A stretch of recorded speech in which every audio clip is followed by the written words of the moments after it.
was really funny.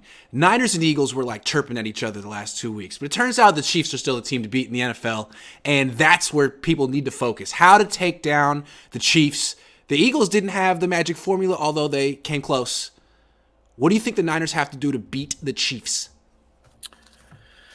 You gotta do what they did this year, which is continue to add. You got to continue to add. It's almost like running through the ticker tape. You just got to keep making your team more explosive offensively and more dominant defensively. And it's really about focusing, I think, on players in mass and speed. So you got to add it. The Chiefs are the fastest team in football. And when the Niners and Chiefs played in the Super Bowl a couple years ago, they were 1-2 as far as the fastest teams in football. And I just think the 49ers need to look for speed more, and then they need to utilize their speed more. And like give you an example, I think they underutilized almost all of their speed this year. Womack didn't get enough run. Danny Gray didn't get enough run. Ray didn't get enough touches. The Chiefs were best against the Niners. I thought one of the best games I saw the Chiefs play all year was the game at Levi's. Why? Because Willie Gay, who runs sub 4.5, missed a ton of time this year, but he was healthy in that game. And if you go back to that game, I think he made like 9 tackles. And Nick Bolton is also, another guy. He's short. He's like 5'11", 6 feet. But he runs crazy 40 times, and he's incredibly instinctive. So those two guys are dominating speed guys. So to me, the name of the game is continue to add speed on both sides of the ball.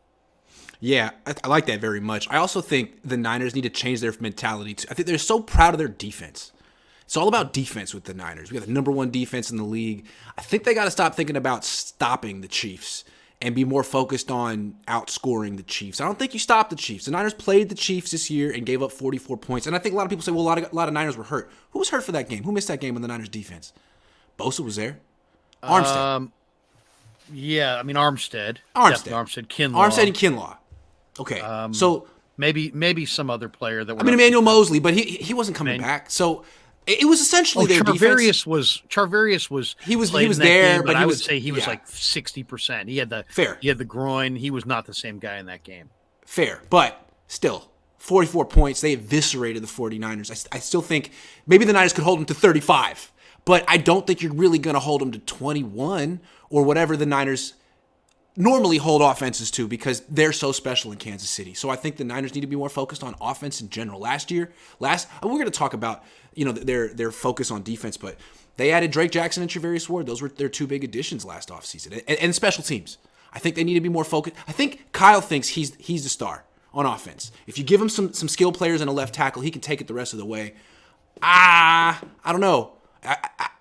Kansas City has a better offensive line than the Niners, and a better coach, and a better quarterback. So that's tough. I mean, first of all, yeah. How long is Andy Reid going to stick around? Is he going to retire? Because he got. Grant, he got 2 second half touchdowns in the Super Bowl against one of the best defenses in pro football on broken plays, based on unbelievable play design and just understanding that jet sweep thing. And like the partial motion where he basically had guys just wide open. It was amazing. Wide open. Schooled Jonathan Gannon.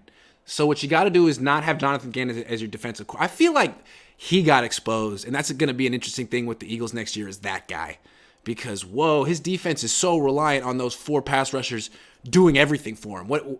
Once they don't get home, he doesn't really do much. Anyway, well, and the other thing that has to be looked at, Bill Barnwell pointed it out in his article today, is that teams pressure Mahomes a lot. Teams don't sack Mahomes. He's got the best ratio of being pressured to escape to sacks. It doesn't add up. You should sack Mahomes 4 or 5 more times, or they should have sacked him 4 or 5 more times than they did. They got 0 sacks because he gets away from pressure. So that's really. You'd rather not blitz. He's really good against the blitz, but then if you blitz, you better get there. So, I mean, it's just I think the way to beat Mahomes and the Chiefs is you have to pressure Mahomes, but you can't pressure Mahomes by blitzing and giving him defined reads because he's had too many reps. He knows where to go. And you have to make sure that when you do get home, when you do blitz, that you get home, because if he buys that extra time and sets a new platform, it's like it's a whole new play. And there's tremendous pressure on your defense there. And he's so good at it. He's the best in the league at it. But again, with the way I'm thinking is, I don't think the question is how do you stop Mahomes. You don't. You don't. You're gonna have to score points. Yeah, the question is how do you attack this Kansas City defense, because it's not great. They have two really great players, Chris Jones and Frank Clark. And the problem with them is when they go against the Niners, they can just put Chris Jones on Spencer Burford or whoever the center is, and Frank Clark on Mike McGlinchey, and that gives the Niners problems right there. You have strength on weakness. So if the Niners could just find a solution to Chris Jones and Frank Clark, they're in business against Kansas City. This is an offense that already was putting up 32 points per game down the stretch. If they can just make that right side of the offensive line as good as the left side, I think they could actually beat the Chiefs. They could go blow for blow with them. They might need a better quarterback than Brock Purdy. We'll see. No offense to Brock, but it's Patrick freaking Mahomes we're talking about. I mean, when the Niners played the Chiefs, the Niners were an offense that scored about 20 a game. And they got beat, whatever it was, 40-17 or 20, whatever 23, it was. 44-23. What did they wind up with? I think Purdy kind of showed that, he can be a leader of an offense that can go for 30 a game. But you're still not at 40 a game. Right. So, which is what you're shooting for 40. You're shooting for 40 against Kansas City. Yeah. And Purdy's got you at 30. So what's the solution? You got to go find your Isaiah Pacheco. You know what? The 49ers have George Kittle, who's a nice player at tight end, really strong inline blocker, somewhat dynamic. The rest of the guys are not dynamic. They need they need another two. They need a number two tight end in the worst way. Sorry, they need a number two tight end in the worst way.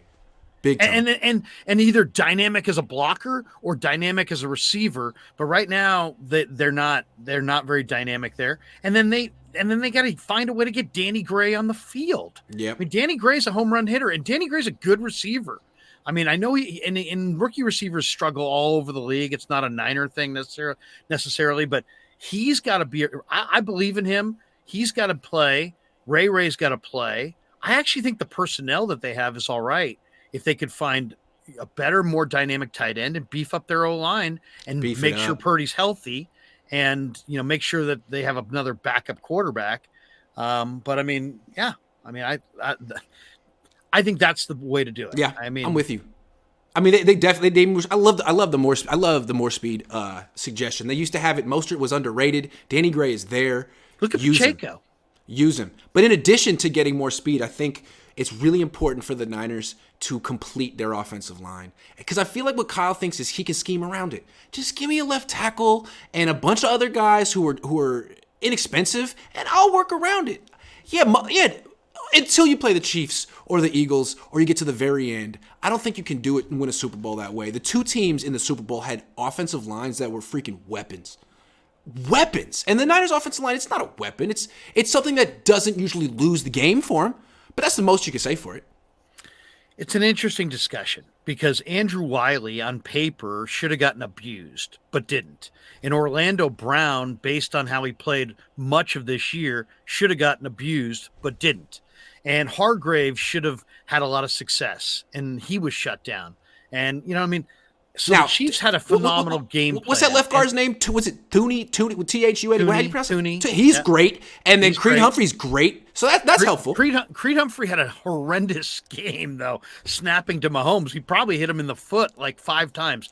But they're also really well coached. Andy Heck, the former Notre Dame offensive lineman, is their coach. He's a phenomenal coach.